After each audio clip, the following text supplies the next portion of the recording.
Hey,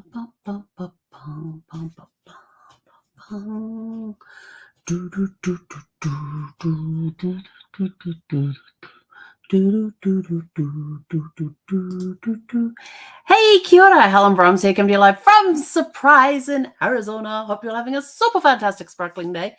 Welcome to Before the Dirt Nap podcast number 1538. Primary versus secondary sources. And you're probably going, huh? Well, in genealogy, when we're doing family tree research and things, we have primary sources and we have secondary sources. And there is a difference, and especially when it comes to interpreting the information. Now, some of that is discussed here in Genealogy Standards, second edition. This is a really, really cool book. I use this book a lot because it talks about how we do our research and what are you doing? Sorry, I just suddenly saw this tail out of the corner of my eye. It talks about primary and secondary resources in here, sources in here as well. And so let me come into here. So the official primary information is a report or event of an event or circumstances by an eyewitness or participant, the opposite of a secondary. And then here it says, and I'm reading from the book in the glossary section here. And for the secondary, it says, a report by someone who obtained the information from someone else, hearsay, the opposite of primary. So primary is source that can be, report of an event or circumstances by an eyewitness or a participant. If you are not an eyewitness or a participant, it could be considered hearsay, which is a secondary resource. And so I thought it would be cool to look at some of the talk about some of the types of documents that can be considered primary versus secondary. And there are some little pieces in there that will kind of challenge you a little bit as well. I'm trying to think of the right word for me right now, and I can't. But there are some exceptions to that. So a primary source would be something like a birth certificate. These are the official documents that provide information about an individual's birth. That was done within a few days of the baby being born. Okay, now some places will record who provided the information, some places do not. Now, you also have delayed birth certificates that are done years later because there was not for some reason, the birth wasn't registered when it happened. And so years later, somebody needs a birth certificate. So they then have all these different things they have to go through. They've got to find the doctor who delivered them. There's other documentation, a lot of secondary information that they have to provide in order for them to be provided with a delayed birth certificate, or there's another name for that certificate, and I can't think what it is. So the actual birth certificate that was done recorded at the time of the birth is a primary source. Marriage licenses. These establish the union between two individuals and often contain valuable information like names of parents. And if you watched last night's podcast, we actually showed you a marriage certificate that was done at the time for the registry. In that, we had the bride and groom's names, we had their ages, so we could determine about the time they were born. Their occupations were on there. The places where they were born were on there. The places where they'd lived were on there. They had both their father and their mother listed. Under the father was his occupation. Under the mother was listed her maiden name. So we had a lot of information there. So for these two individuals, we had their parents' information, we had some parents' information, and we had their information. And that is information that is provided by those who are participating. So with marriage licenses, most cases, both parties who are being married, the two parties that are being married, have to show up and provide the information. Death certificates. These provide crucial details about an ancestor's death, such as date, place, cause. And I will talk about cause in a moment because that is extremely important to know. That can become extremely important for later on. Excuse me. But death certificates, the information, they do have informant, and on most death certificates these days, it has who the informant was and how they were related to the person who had passed. Typically, the information is given by a spouse. If it's a spouse that's passed, it's their spouse, or their child, or their parent. It could even be a brother or a sister that provides the information. And sometimes you kind of get a family friend or somebody who was there when the person died, gives the information. But when you get to those people like friends and other people that were in the room, you have to be wary of the information because they may not have known, because on a lot of death certificates, they ask for who was their parent, who was the father, who was the mother, what was the mother's maiden name. And a lot of times people don't know that information. With Brad's certificate, I just went down the thing and just filled out all the information and gave it to them because I knew the information. So there's a lot of stuff on there, but typically it is done by a spouse or a child for a parent, or a parent for their child, or the surviving spouse provides the information. And that's very close to the details and things that they've been gotten. Census records. Now, these ones I kind of think, okay, yes, I understand why they're primary, but at the same time, it depends who gives the information. Because if there's nobody, if when the census, when the enumerators were walking around, and if they knocked on a door and there was no answer, they could quite easily ask the next door neighbor who lives in that house, how old are they, where are they from? They could then ask them the census question. So it's the neighbor who may not know much about the family at all, but beyond their names and kind of guessing at the ages, and the spelling of names as well. So you could end up with that too. And I'm trying to think which census report they started. They noted who provided the information. And I can't remember. So the census report was taken at the time when the enumerator sat there in the house or the next door neighbor's house and wrote out the information. So it was kind of primary, but the person providing the information may not have been a person who actually lived in the house.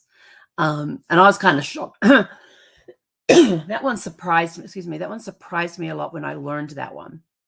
That the census reports could also be given by a next door neighbor or somebody else who was in the house. If the babysitter was there was somebody minding the children and the parents were out and the census and the enumerator came in, the babysitter may have been given the information.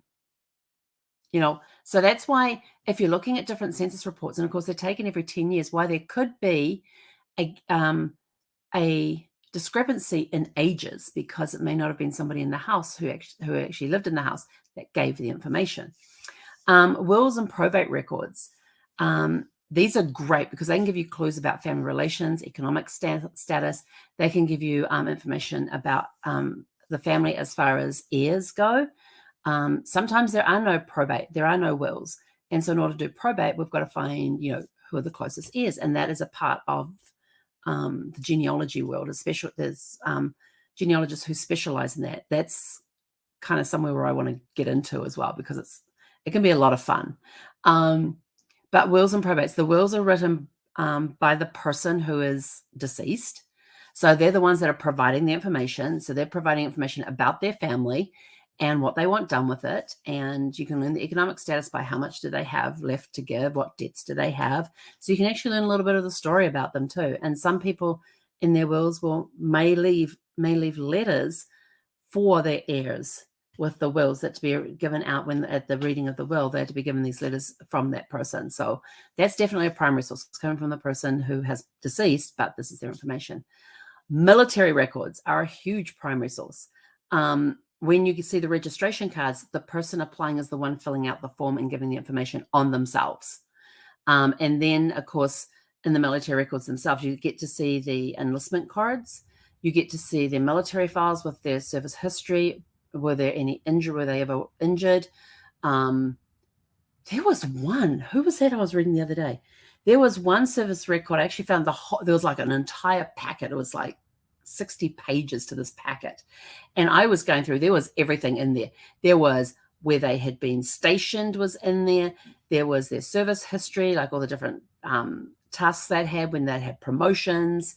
There was any medals that they had been awarded and the story behind why the medal was awarded. There was their medical records in there from their time in the military. And there was one, this guy got shot. It was like in the arm, I think, if I remember correctly, it was in the arm. He goes into the hospital. 2 weeks later, he's back out in the field again and gets shot a second time. And after the second shooting, he went out back into the field against medical advice. He actually discharged it himself. It's written there in the records. He comes back 2 weeks later with another gunshot wound. This time it was to the opposite shoulder. So it had like the left arm, I think it was, in the right shoulder, or it could have been the other way around. And so then they declared him unfit and basically gave him a medical discharge out of the army. Okay. Another primary source is letters and diaries, because they're written by the person who is, they're written by the person with information that they themselves are providing on things that they have witnessed. Now, and so that's a good list there. And in some of them, there's some exceptions to the rules. But if the person was there when the event happened, then it's considered primary.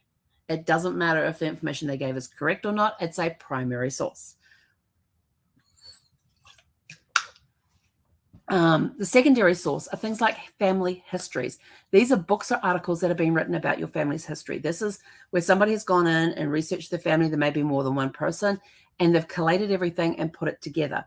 It's considered a secondary source because they were not present when the information that they're unveiling happened. They weren't there for the birth of their second great-grandfather. So the information that they gather, yes, they may use a lot of primary sources in order to put this information in there, but then there's some things they've kind of had to make some educated guesses, I guess you could say, about what happened. But they would put that in there, saying, we can't find any records about what happened between here and here, what we suspect or what the family rumor is, or what the family story is. And so it's coming from a family story. So it's definitely a secondary source.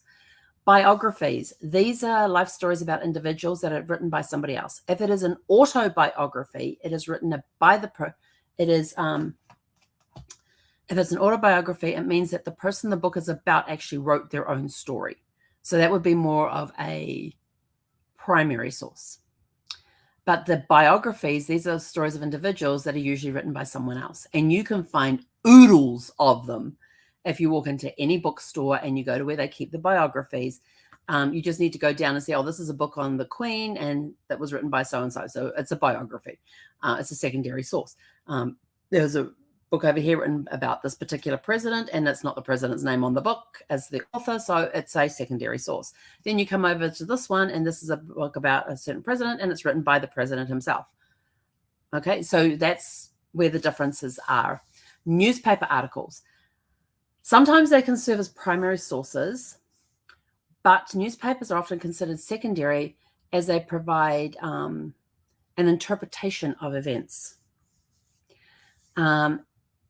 If the journalist stood there and witnessed the event happening, whether it was, they're standing out there, they're doing some news report, and in front of them somebody gets shot, or there's a hit and run, that's in those cases where they are an eyewitness to the event, not that they come along after the event has taken place and they're filling in the gaps. So you've got to look at it that way. So even though sometimes it's primary source, we actually consider it a secondary source because they're providing an interpretation of events. Academic papers. Research papers often reference original material to make broader points. So these are considered secondary. Yes, they may have used a birth certificate, a primary source, in order to provide the information, but then they take the material and they expand on it, which now makes it, and then the whole paper, yes, they may have referenced primary sources, but overall, the academic paper is actually a secondary source. Indexes and abstracts of primary records. These are simplified, summarized versions of primary records. So you will quite often, sorry if you can hear the little puppy whimpers, she wants to go for her WALK. So quite often you'll get the marriage index or the death index or the birth index. All they're doing is basically taking stuff off the certificate, like the names of the people, putting them in an index, and they may have the date of the event in there as well. It's considered a secondary source because they use the primary source for their information. So where you can, you try and use the primary. And the primary sources are the gold standard because they are created at or near the time of the event that took place. and usually by people who witnessed the event. And in genealogy, we use multiple primary sources to verify facts, and it's called source triangulation. Like, for example, a birth date may be verified by a birth certificate and a baptismal record and a census entry. So we're taking other information from other sources. So the more sources you can use to prove that point, the better. The more primary sources you can get in there, even better. See, baptismal records will be considered primary source because they're recorded at the time of the baptism. You've got the name of the child, you've got the name of the parents in there, maybe the mother's maiden name, and the date that they were baptized. On occasion, they will write in the birth date as well. And so that's a primary source because it was recorded at the time the event happened. Now, some challenges that come up, they can be hard to find. They may be written in languages or scripts that are difficult to read. They may even be lost in history, like destroyed in fires and wars, etc. So, there's a lot of stuff going on. Like, I have certificates. My mother-in-law in her files has got certificates of her husband, from her husband's family, that are considered primary because they are birth certificates, death certificates, marriage certificates that are written in the original language of the country of origin, mainly Ukraine, Lithuania, and Russia. They have translations with them. Now, those translations would actually be considered secondary sources because was everything interpreted correctly, or were there some mistakes made? And so that's one where, and because of the countries they came from, the ones that we have may be the only copies available in the world because we don't know what happened to the originals. We don't know if the originals are still around because they fled their countries due to religious persecutions back in the early 1900s. So would the original records still be around? We don't know. So it's important that I get the stuff scanned and get it archived in a place that will take care of it in case other members come along and need that information as well. Delving into, and if you can get secondary sources that back up, you got the secondary sources that are backed up by the primary sources, that is even awesome. So secondary sources are incredible. They're useful for context and narrative. They can help you understand the world of your ancestors lived in. And if you look back at what some of the secondary sources are, you've got like family histories, biographies, newspaper articles, academic papers that can be used to help give you a more rounded picture of how your ancestors lived at the time. You do have to be careful. They're good for generating leads and offering clues. They are more prone to errors of fact or interpretation. For instance, a family history book written by a distant relative may be based on family law rather than documented facts. And I have come across family histories that do that. So your secondary can actually complement your primary source. So if there's a secondary source like a biography that states the ancestor was involved in a historic event, you can look for primary source materials like military records or letters to confirm this. So the secondary sources are really cool because they give you hints and tips on places that you could possibly go and look at to verify is that information correct, and you find a primary source that confirms it. That's even better because then and then you can as you're going through where they make statements that this person had this occupation or that, you go and check the records. Did they have that occupation? And you can say yes or no. I haven't actually done this yet, but it is on my list to do because I learned it on one of the courses that I took. Is if you do have a book that is on your family history of one branch of your family, is go through and read it, highlight where there are facts stated, see if they have them sourced. If they do, go look up the source. If they don't have sources there, go find that information and verify that information is correct. And then you can make notes in the margin or whatever stating that you've found that information, You can even take something like hang on, take my little note off the top, something like Post-its, and you can write out there where you found the information, where you verified the fact or you could not find the information, and you can stick it in there on that page by that thing. So it's a way of complementing. Now, primary sources and secondary sources have pitfalls. They all do. And the instances, some of that I've already mentioned, like a primary source, like a census, the census taker or the enumerator spelt the name wrong, misspelled the name. And this is common throughout all the census reports. If I haven't found the person that I'm looking for under their name, I look for different types of spellings. And I have found things that way as well.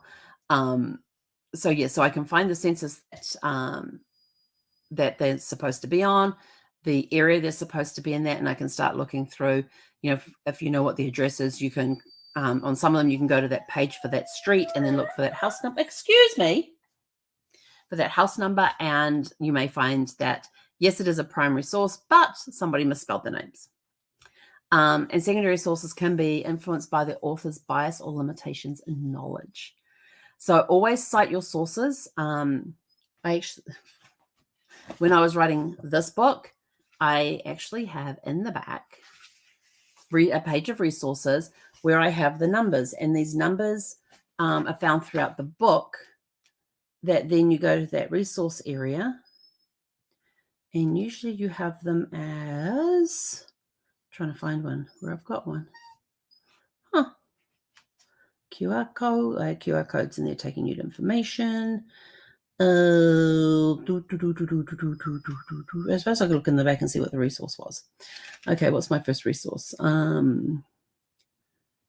Americans don't take. Oh, that will be in the introduction.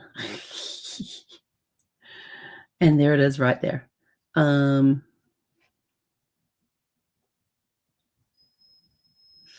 there's no little number there next to it.